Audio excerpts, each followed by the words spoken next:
নমস্কার, বেঙ্গলি ফুডে আপনাদের সবাইকে স্বাগত। আজকের লাঞ্চ থালি নিয়ে চলে এসেছি। আজকে বৃহস্পতিবার বলে নিরামিষ লাঞ্চ থালি দেখাবো। লাঞ্চ থালিতে ভাত আছে আর একটা লম্বা করে বেগুন ভাজা নিয়েছি, গাছের বেগুন একটু গোল গোল করে উচ্ছে ভেজেছি সেটা নিয়ে নিয়েছি, কাঁচকলা ভেজেছি গোল গোল করে সেটাকে নিয়ে নিলাম।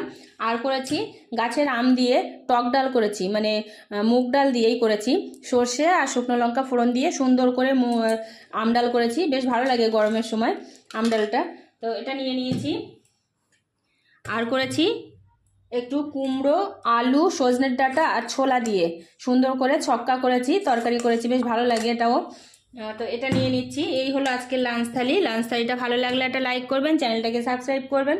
তো এখনকার মতো টাটা, ফিরে আসবো পরবর্তী ভিডিও নিয়ে।